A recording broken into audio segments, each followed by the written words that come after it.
All right. Good morning, everyone, and thank you for tuning in to today in our first of three webinar series for men's health. Today's topic is fitness strategies for men, led by our very own Ramon Dodson. Ramon is a multifaceted expert in the fitness and wellness industry with over 20 years of demonstrated success. His involvement is within a wide array of national health initiatives along the islands of Barbados.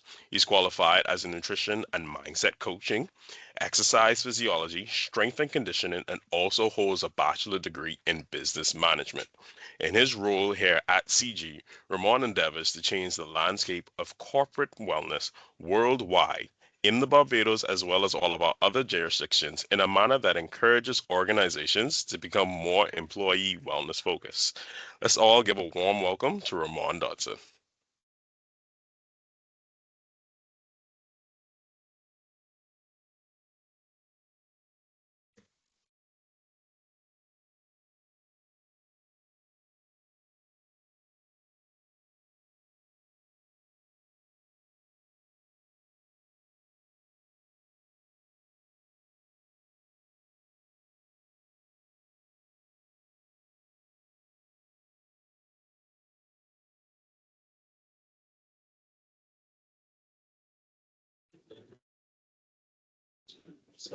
Yeah, yeah,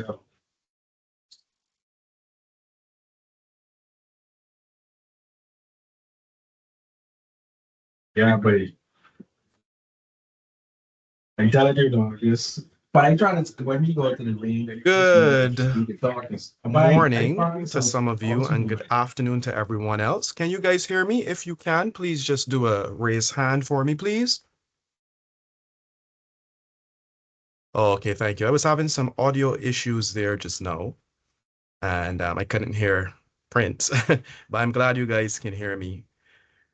So welcome. Thank you so much for making a special effort to attend this session. This is the first time I probably ever got the opportunity to say welcome, gentlemen and ladies, and put gentlemen first. So, guys, enjoy this moment. These moments don't come too often. All right, so we're gonna dig straight in. Can you see my screen? Can you see the image of the gentleman and the title Fitness Strategies for Men? Fantastic. All right.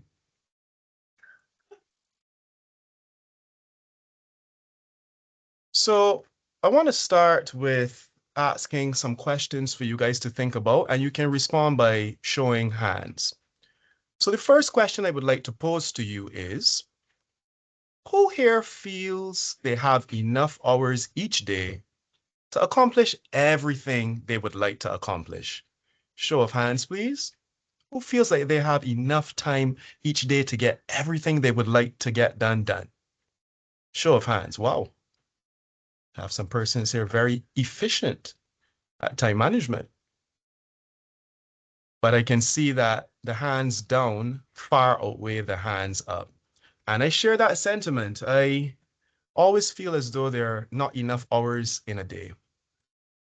We just never seem to be able to fit everything that we care about into one day. And therefore, we go through cycles where we prioritize some things and then inevitably other things are sacrificed or they suffer in some way.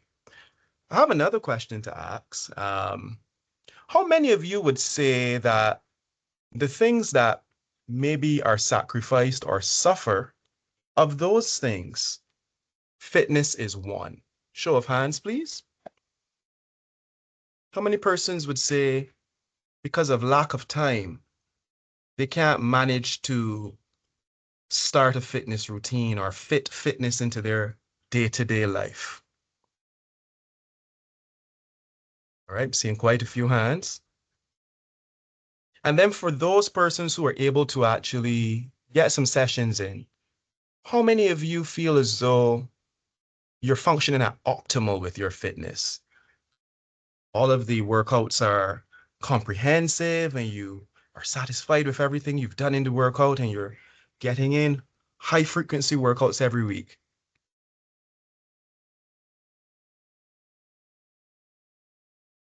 Good, good, good. So yeah, there are no wrong answers, and this is, a judgment-free zone for sure. One more question. How many people believe that a fitness routine is important? That is important. Show of hands. Physical activity, exercising, maybe daily. How many people think that's important? Seeing quite a few hands. So a lot of people seem to believe that it is important. And Harvard Health certainly agrees with you. Here's a quote from Harvard Health. Exercising regularly every day, if possible, is the single most important thing you can do for your health. In the short term, exercising helps to control appetite, boost mood, and improve sleep. In the long term, it reduces the risk of heart disease, stroke, diabetes, dementia, depression, and many cancers. And the Center for Disease Control also seems to think that exercise is important. They say that regular physical activity can help people manage existing chronic conditions and disabilities. For example, regular physical activity can reduce pain and improve function, mood, and quality of life for adults with arthritis. It can help control blood sugar levels and lower the risk of heart disease and nerve damage for people with type 2 diabetes. And exercise helps support daily living activities and independence for people with disabilities.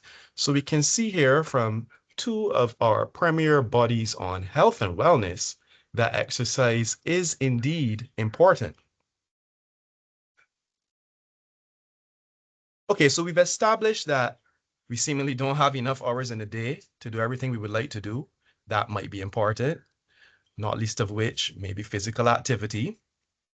And we see that in the too few hours that we have each day, we must somehow find a way to schedule in time for physical activity.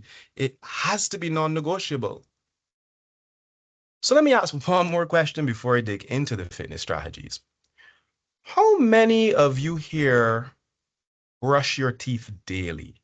Show of hands, please. And again, there are no wrong answers. This is a judgment-free zone. But would you say brushing your teeth is non-negotiable? And if you would say is non-negotiable, type in the chat and tell me why. Why is brushing your teeth daily non-negotiable? I'll give you 2 minutes. Just give me some answers for why in the chat, please. No wrong answers. And I'm happy to hear that Josiah is keen on brushing his teeth more than once a day. That is excellent. It's an excellent practice. Anyone else want to jump in the chat and tell me why? Why is brushing your teeth at least a minimum of once daily important? Why is it non-negotiable? Ha, no one likes stink breath. Personal hygiene is important. I agree. Yes, absolutely. Keeping cavities away. That's right.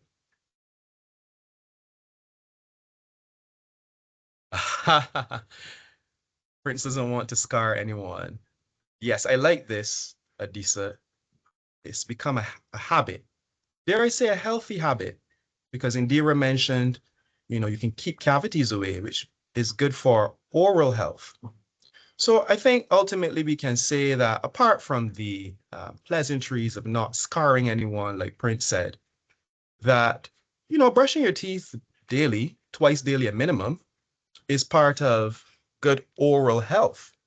It's good for oral hygiene. It's good for oral health. So if we brush our teeth to take care of our oral health, and if we consider that our mouth is one part of our body that accounts for only 1 to 2% of our whole physique, like your legs, your butt, your trunk, your arms, they account for approximately 90% of your body. So if we engage in an activity to take care of our mouths daily, should we not concern ourselves with taking care of the other 90% of our body too? Hmm? So I hope I have your attention now. Let's dig into some fitness strategies we can incorporate to make sure we are staying active and taking care of our bodies despite the crazy busy lives we live. Now, if we intend to start a fitness journey and stay active, we need to begin by developing a fitness plan. Now, the fitness plan is essentially let's say, an overarching framework for incorporating fitness into our lives. So we'll begin by looking at the best practices then for developing a fitness plan. So the first tip I would recommend is that we start with one hard, non-negotiable activity to fit into our week and stick to it. So it might be something like, I'm going to do a circuit class on Friday evenings every Friday. Non-negotiable, I'm doing that. Or it could be, I'm going to do a 5K walk or run on Sunday mornings, every Sunday morning without fail.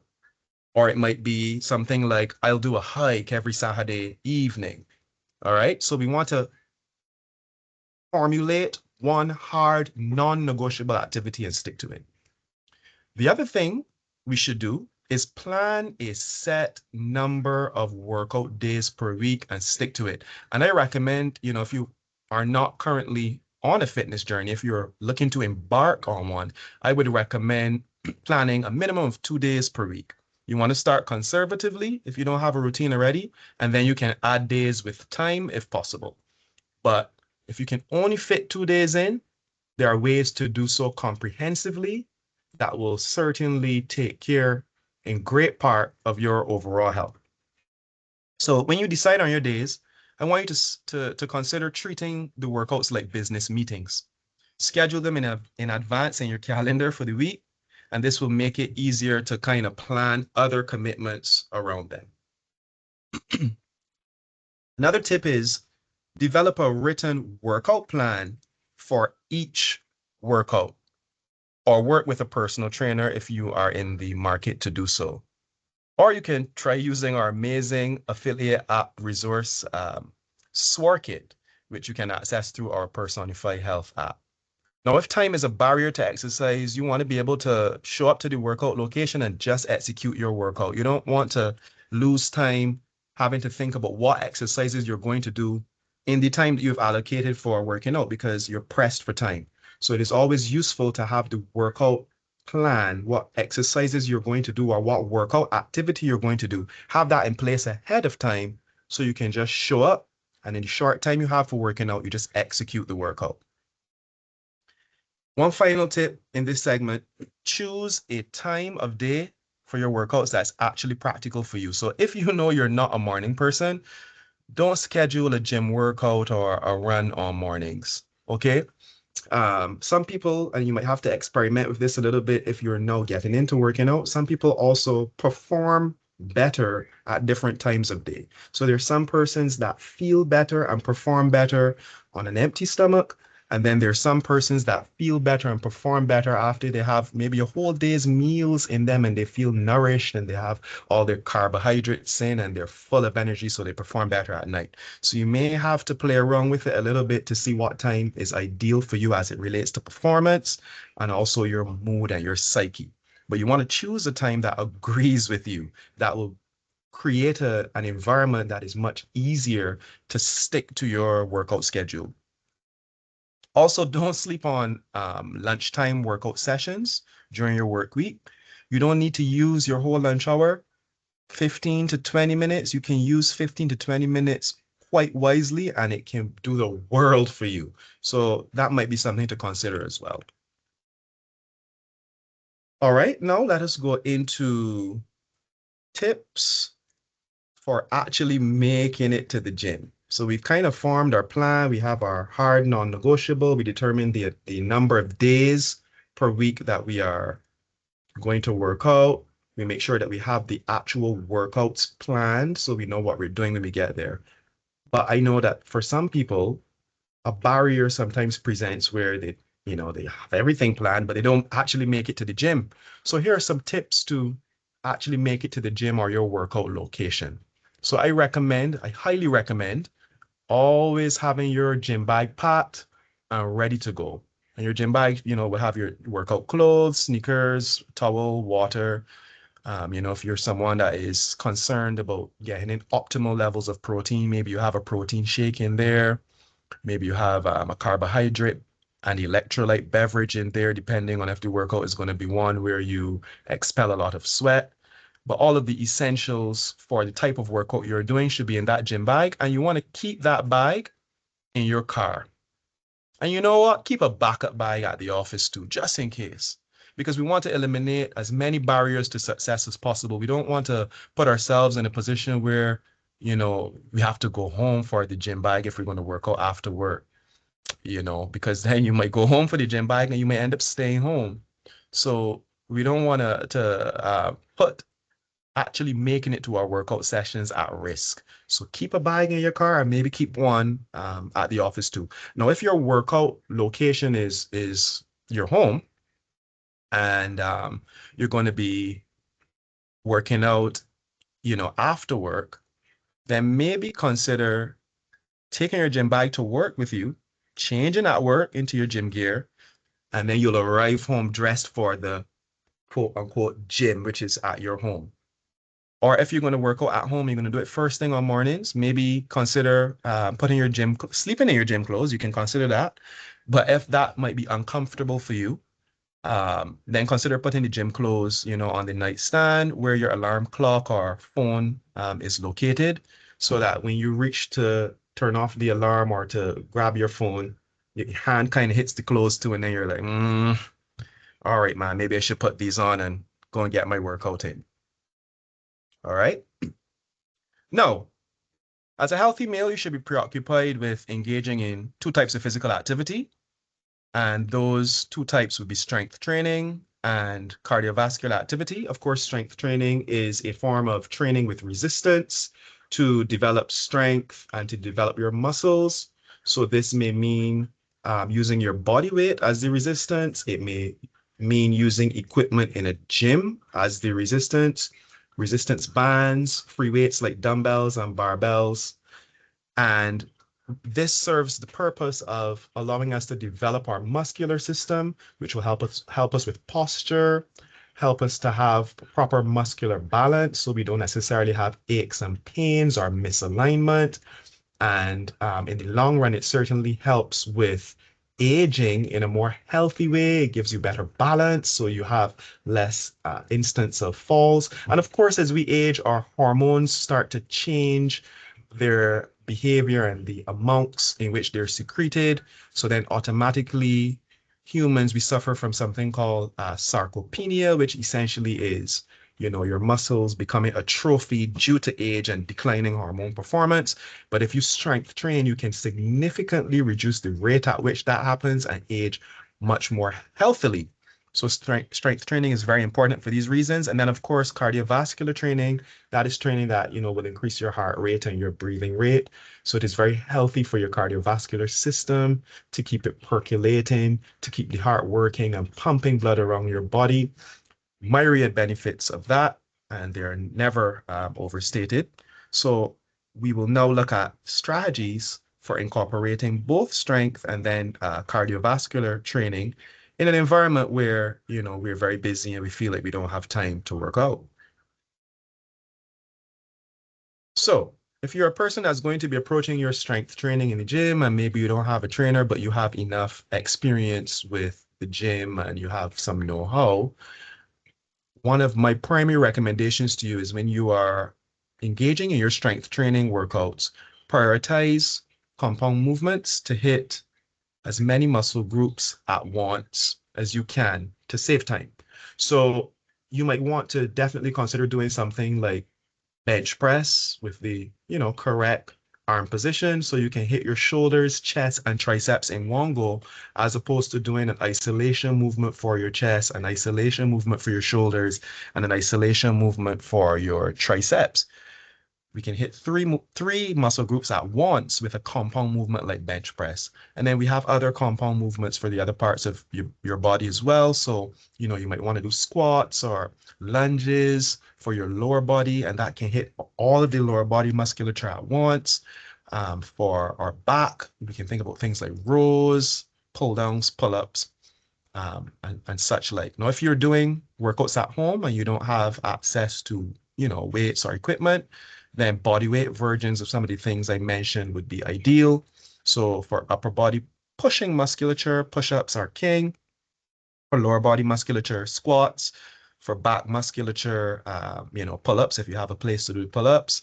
And then, of course, if you're working at home, I would recommend including some core exercises. Not as critical if you work out in the gym, because when you do things like squats with weight and even like tricep movements and lunges and deadlifts, those tend to exert a lot of forces through your trunk and through your core. So your core tends to get stronger just from doing those compound movements. But if you're working out at home, it might be very useful to include core specific exercises. And if you're pressed for time, we're going to go into some of these workout approaches right now. But if you're pressed for time, you can always rope the core exercises into a circuit or superset with other exercises.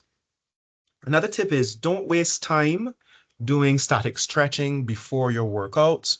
Time is short, so we want to dedicate, the time we have to do workout. The thing about static stretching is that it does not prepare your central nervous system for strength work. It does not prepare your central nervous system for explosive activity, which is essentially what, weightlifting is.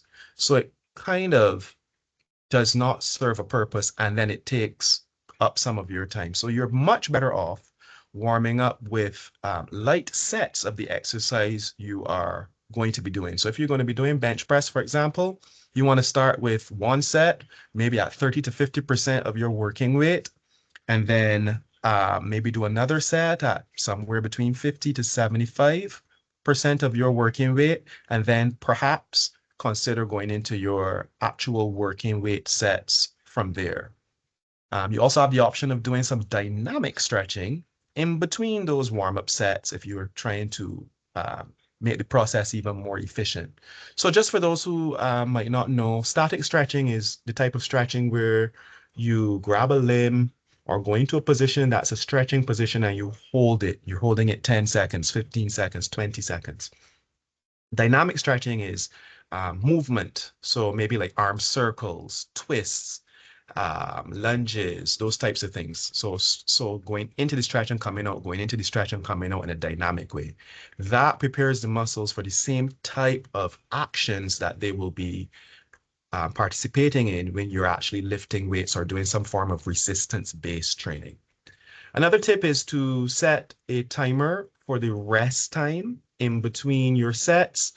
Set a timer and stick to that time. Sometimes you're in a workout environment in the gym or wherever, and people come and they talk to you and so on. And you know what? It's not going to be rude. You just say to them, "Oh, look, my alarm is off. I'm going back into my set," and they'll understand. And if it's important, they'll wait until you finish your set to continue. And if it's not, they'll catch you another time. So don't get distracted in your rest breaks and let that eat up valuable, precious time.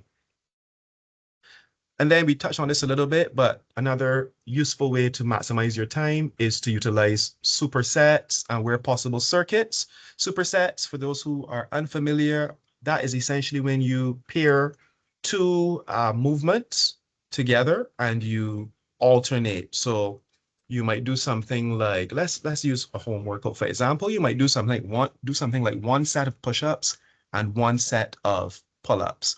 And then you do set 2 of push-ups and set 2 of pull-ups. So that way you get to knock off 2 exercises in roughly the same time it would have taken to do one exercise. Now, a quick note on supersets. It is not advisable to try to do supersets with highly complex compound movements like Olympic lifts. So I wouldn't recommend doing a clean and press and supersetting that with a deadlift, or doing a snatch and supersetting that with a squat.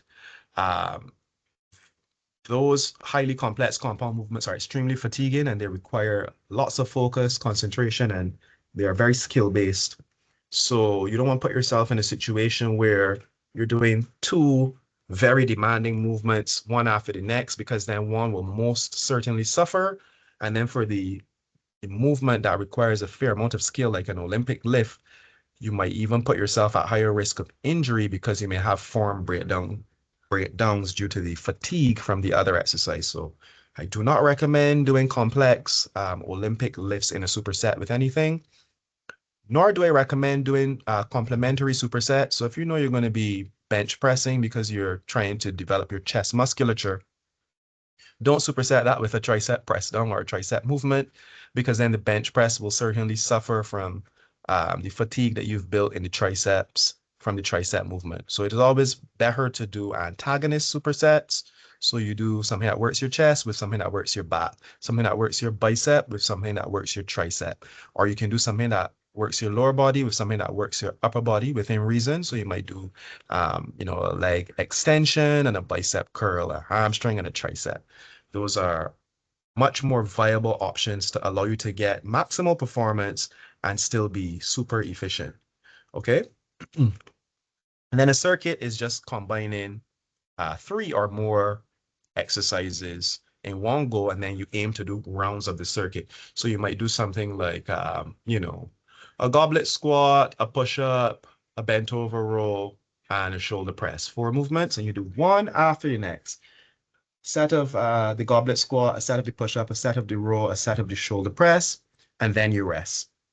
And then after you rest, whatever duration you set, maybe it's 1 minute, you do another round of those 4 movements. And that can be done in the gym, or it can be done in your home workouts. And Swarkit has lots of workouts in this style, circuit-based workouts, AB, which are like superset workouts. So look into that as well. If you want to start a fitness journey and you're not in the market for a personal trainer and you want to work out at home, please utilize that resource. It's a powerful resource. I use it myself.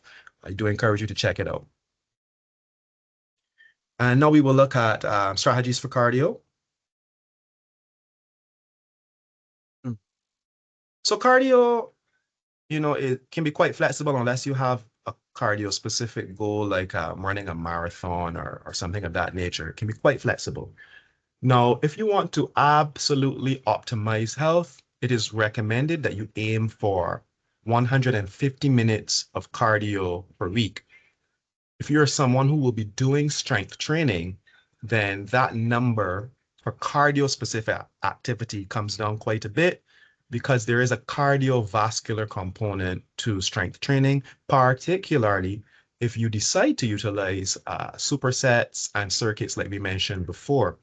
So that 150 might be able to come down as low as 45 minutes, 60 minutes per week of cardio specific activity.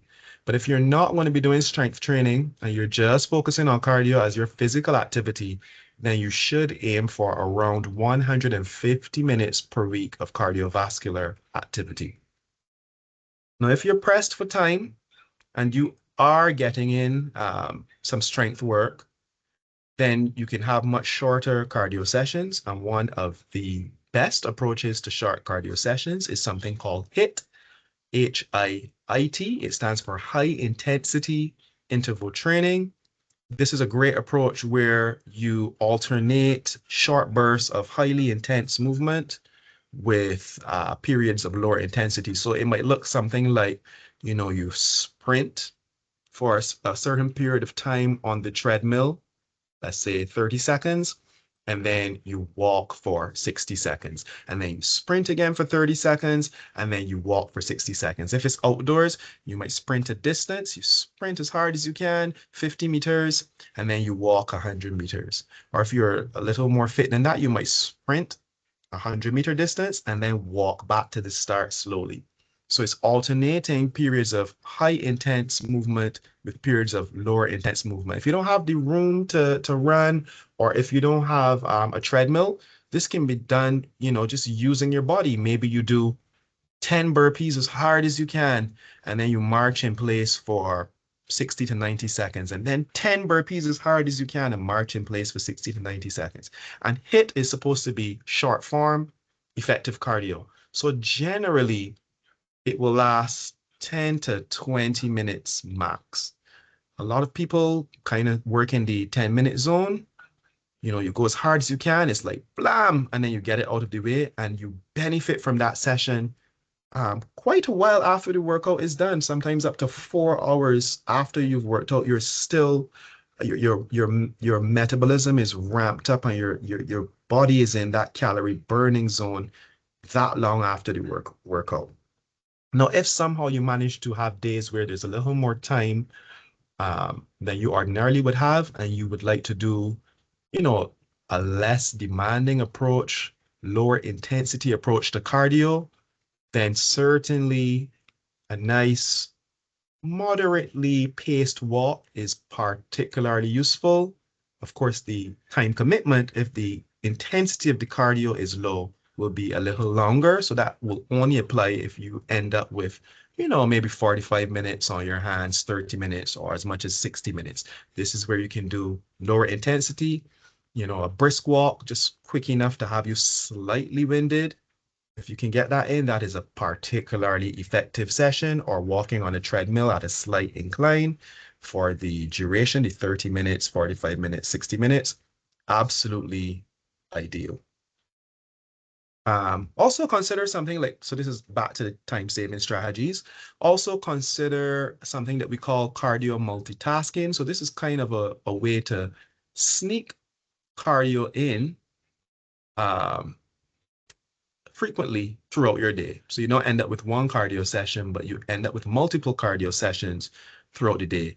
And we do this, we call it multitasking, because you're going to do some form of movement while doing something else. So, if you're at the office, for example, maybe you take your calls standing up and you pace during the calls. If you are stuck to your system by a headset, then, just simply a step to the left, a step to the right, a step to the left, a step to the right. If you're taking your call on the go, like on your mobile device, then an actual walk, perfect, while doing your meeting, if possible. Some circumstances might not allow, but where it is possible, highly recommended. Cardio multitasking. You in a call for 1 hour, you pace or walk for an hour, boom, comprehensive cardio done just like that. Also, this is something that would be interesting to see develop a more wellness-oriented culture in CG and in organizations across our jurisdictions. But if you were to organize with willing colleagues, actual walking meetings, so we get outdoors and we have our meetings face-to-face walking together, that is something that we can look at incorporating as well, where feasible. And then if you're at home, you can cardio multitask by, well, I'm sure all of you here have heard of Netflix and chill, but what about Netflix and skip, or Netflix and pace? That's a great way to multitask. If you're watching a series or a movie, consider watching a portion of it or all of it, depending on how long or short it is, on the move. If you have a treadmill or a walking pad, you can get on that and walk throughout the show. Or if you don't have that, again, and your space is confined, we can do the little pace, step to the left, step to the right. So these are ways to kind of sneak cardio in without taking time away from your daily activities.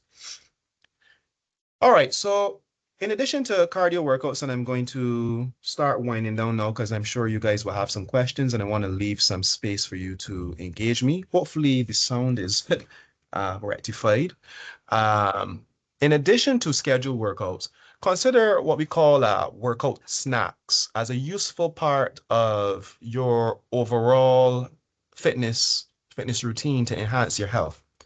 So this would be incidental activity like, taking the stairs instead of the elevator, or parking further away in the parking lot from your office so you can get in some extra steps. It can be scheduled standing up and stretching, every 30 to 60 minutes. And that will kind of help counteract some of the bad practices or the bad results of sitting for prolonged periods. Even consider something like, and this is for people that are really pressed for time, but are just trying to get something going. Something like maybe doing a few sets of push-ups to failure right before you step in the shower, or a few sets rather, of squats to failure right before showering. All right, so that's pretty much it from me for today. I hope you found some of these strategies useful. I hope you will be incorporating them in your life in some form or fashion. Remember that we do have an amazingly powerful resource in our app, our Personified Health app. And within that app, we have affiliate app resources like Swarkit, where you can get guided workouts that are very suited to persons with busy schedules. There are 10-minute workouts in there, 15-minute workouts in there, 20-minute workouts, and they're all under the instruction of qualified trainers. So if you have no clue what to do, you're not able to go to the gym or you're not ready to go to the gym yet, it's not in your budget, Swarkit is free. It's our amazing wellness gift to you. So please give that a consideration. And I definitely am hoping that something said here today has motivated all persons who are not yet on their fitness journey to get on one as soon as possible. And for those who are already on a fitness journey, I hope that you keep pushing forward, keep optimizing your physical activity sessions, and I hope that we all move forward in the best of health. So thank you so much for your time, and I will open the floor now to any questions.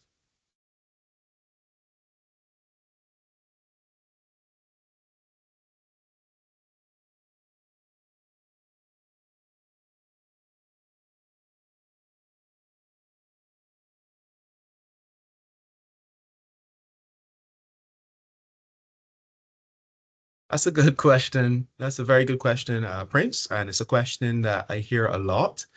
Is there any exercise specific to targeting belly fat?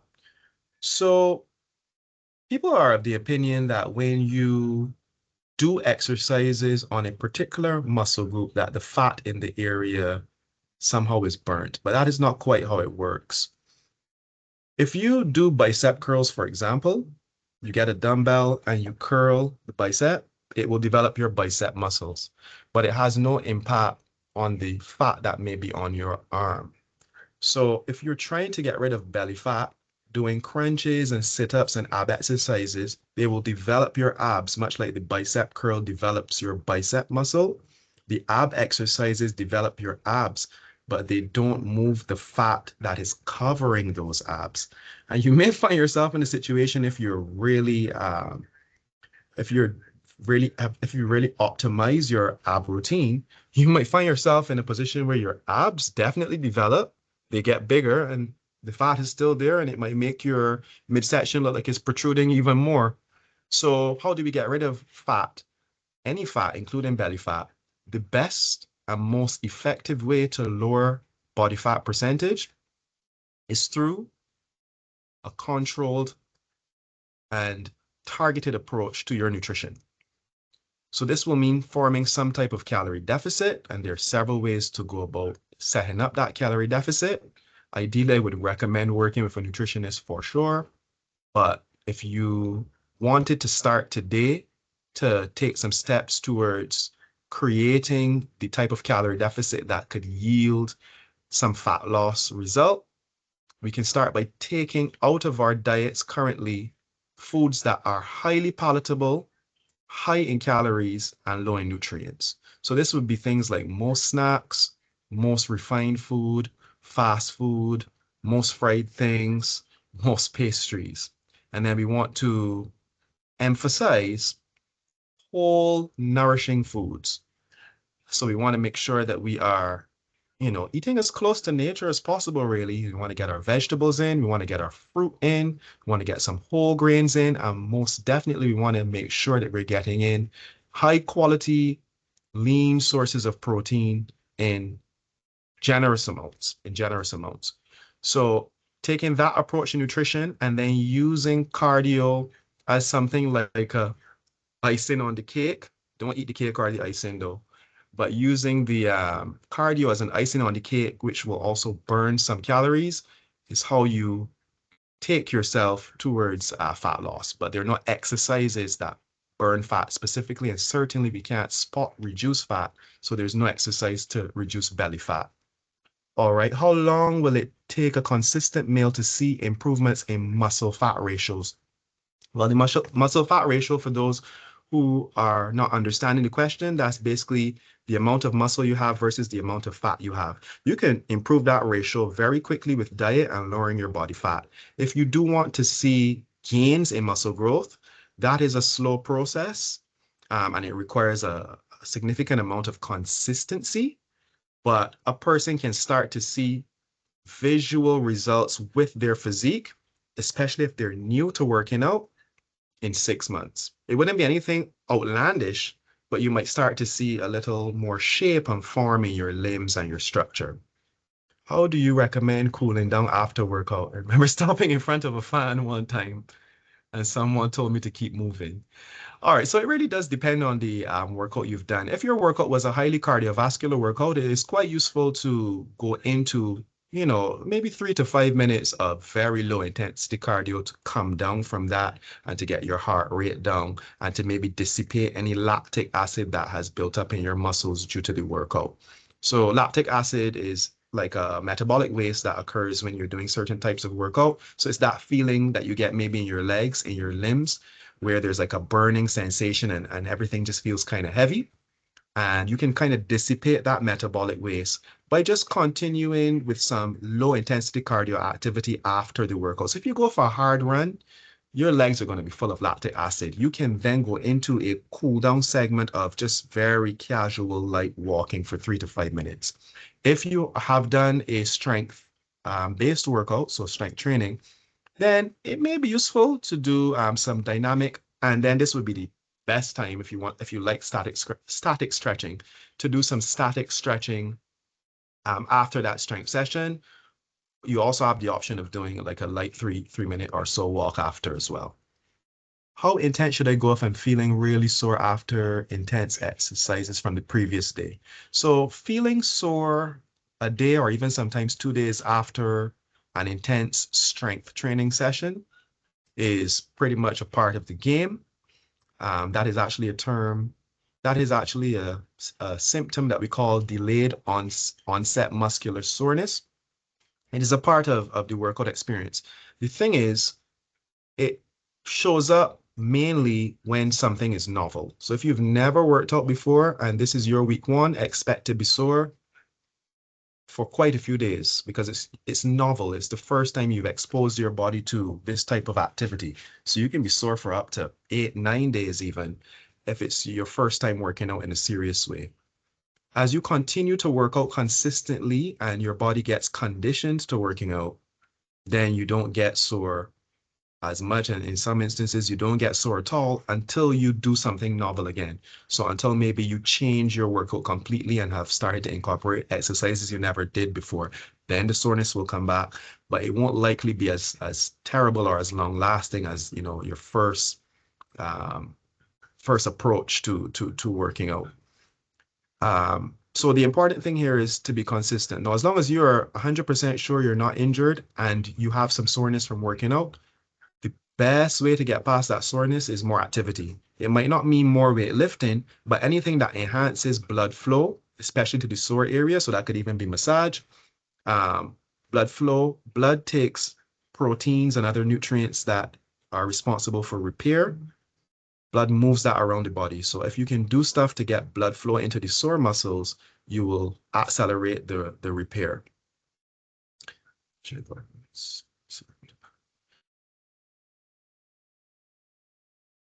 And there's a good note in here from Tyler. He says, for persons from Bermuda, Bahamas, Cayman, and Barbados, please check your benefits tile for the fitness class menu. There are free fitness offerings in all of these jurisdictions. So guys, if you are in Bermuda, Bahamas, Cayman, and Barbados, remember on our app, and Tyler has dropped the link in the chat, we have a benefits tile for some gyms that you can check out and fitness facilities offering classes where you can benefit from free sessions. It will vary from jurisdiction, the amount of sessions you get per week, but please look into that. Very good point, Tyler. How can the Swarkit app on Personify Health help someone just getting started with their fitness journey? So on the Swarkit app, there is a section where you can do an assessment, and then the app kind of generates a workout plan for you in terms of the best recommended videos that you might want to consider based on your fitness level and where you are. So if you're a beginner, I recommend doing that assessment, and then the app will kind of do its thing and set you up with some workouts that align with your beginner status. And then if you're a person who's consistent, again, that's basically the first thing I did on the app was I did the assessment. It was like a quick questionnaire, and then there's a deeper assessment too, where they use a camera and they kind of like scan your body. But yeah, you kind of let them know your history with working out, and they make recommendations for videos that would suit you based on your fitness level. Guys, I'm 1 minute over time. Thank you so much for your attentive listening. I hope you found the session helpful, and I look forward to seeing some amazing transformations, even if not visual ones, from all of you as you take your health through fitness more and more seriously. All right, ladies and gentlemen, let's thank Ramon for this very informative presentation. As you would have heard from some of the answers for some of the questions that he had, the nutrition portion goes hand in hand with fitness. And in that vein, we do have a nutrition webinar coming up for you this Thursday. Yep, the 13th at the same time, led by Mr. Dave Wolf from Bermuda. I would have dropped the PDF in the chat for you able to scan and join. And as a continuation of this series, we do have another presentation again next week, Monday, on men's mental health. At the men's mental health session is where we're going to show the points for those who would have participated in the webinars. So we are taking attendance and we are doing a record and trying to see as many persons who attend all three sessions to be rewarded with the points. If you do have any additional questions, please feel free to drop them in the chat. If we do have a way to reach out to you, we will. And then if not, reach out to your local wellness champion. They'll reach out to us here at Zest Wellness, and we'll try our best to get back to you. Everyone, have a terrific Tuesday, and thank you for coming out.